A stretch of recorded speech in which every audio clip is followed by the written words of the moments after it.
Muito bem, estamos voltando com a nossa Escola da Fé e eu quero lembrar você o seguinte: a Canção Nova fica 24 horas no ar. Veja bem, não é só com a televisão, é a rádio e a internet.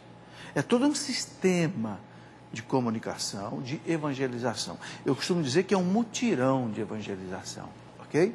Sem propaganda, sem comerciais. Isso significa o quê? Que a Canção Nova é mantida exclusivamente com a sua doação. Por isso, não deixe de contribuir. Deus ama aquele que dá com alegria, de São Paulo. Ok? Agora é preciso uma coisa: seja perseverante. É melhor você doar a Canção Nova todo mês, R$20, mas não falhar, do que você se anima, ouve uma palestra na Canção Nova, fica motivado, começa a doar R$100 por mês. Aí depois, no mês seguinte, não doa mais. Não, não faça isso.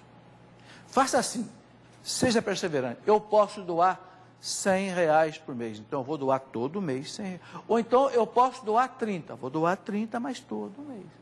Você entende? Jesus diz: quem perseverar até o fim será salvo.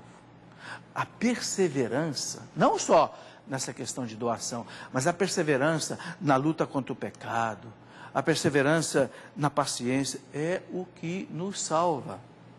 Entende? Então seja também você perseverante na ajuda à Canção Nova, senão você deixa a Canção Nova na mão.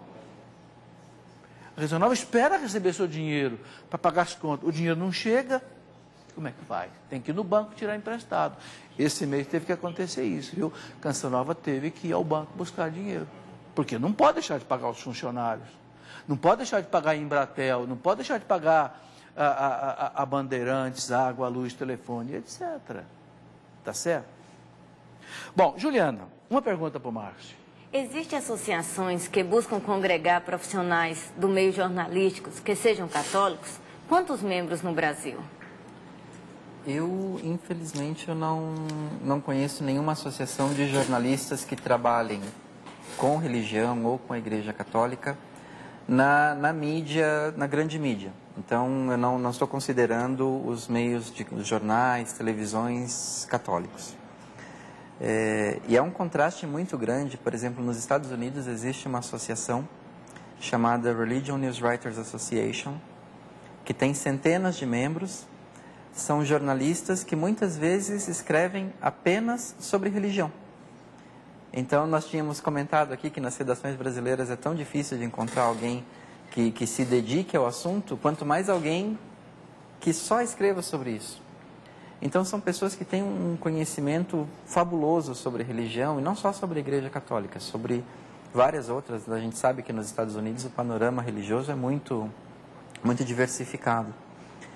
E essa associação promove eventos, coloca recursos na internet para que os seus associados possam cobrir melhor determinados assuntos, aqueles que estão mais em evidência.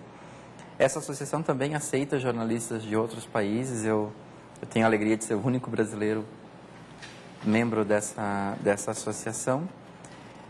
E é uma coisa que poderia muito bem ser feita no Brasil também, se nós tivéssemos esse empenho das redações de incentivar jornalistas a buscar uma cobertura de religião.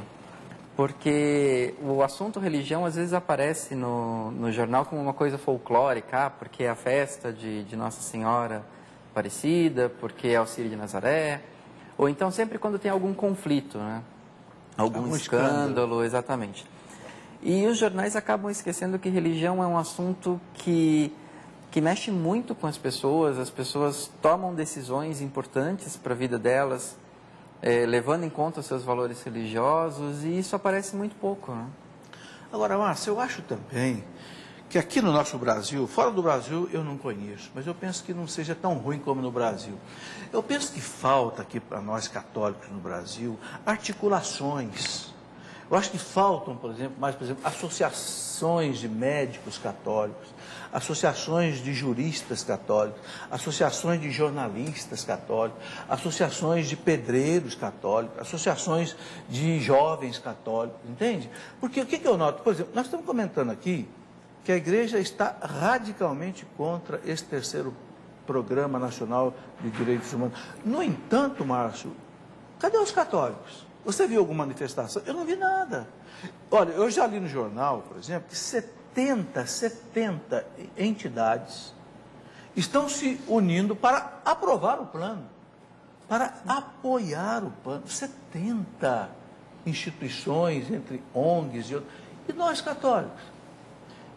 Eu não vi uma associação católica fazer um manifesto, só os bispos que fizeram.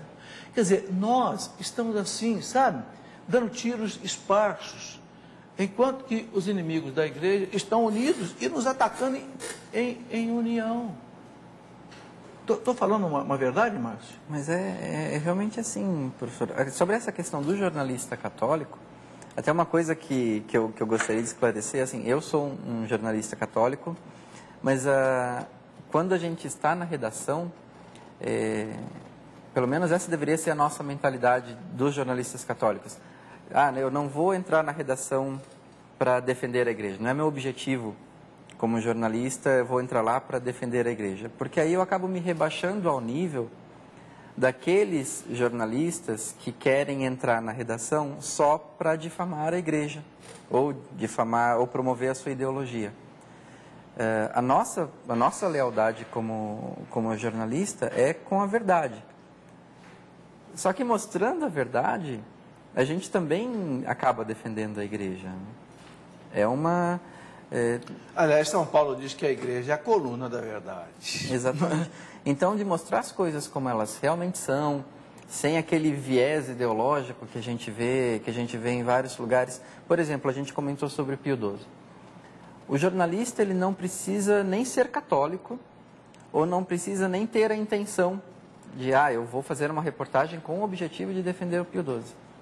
O que ele deve ter em mente? Eu vou tentar descobrir o que realmente aconteceu.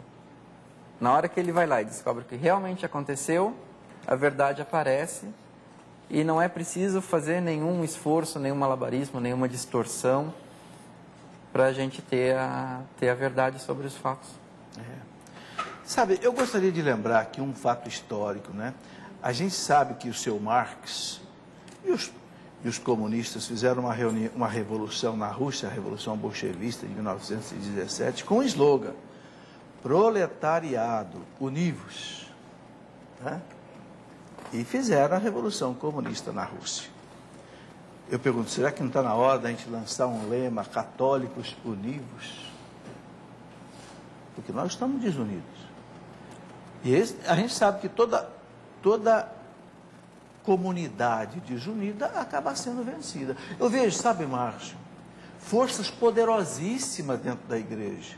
Eu vejo hoje, por exemplo, as novas comunidades da igreja, os novos movimentos.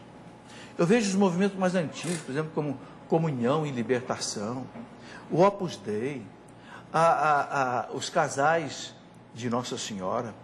Eu vejo, sabe, hoje tantas comunidades de vida maravilhosa, Canção Nova, Obra de Maria, Arca da Aliança, Shalom, mas nós estamos desunidos. É preciso alguém articular esta união. Eu tenho comigo, Marcos, que se nós fôssemos unidos, as rádios católicas, as televisões, nós temos hoje TV Canção Nova, TV Aparecida, TV Século XXI, TV Rede Vida, tudo católica. Mas a gente não vê um movimento articulado desse exército católico para se defender quando, por exemplo, um plano desse nacional de direitos humanos que ofende a moral católica, a fé católica, ser colocado em prática. Então, essa reflexão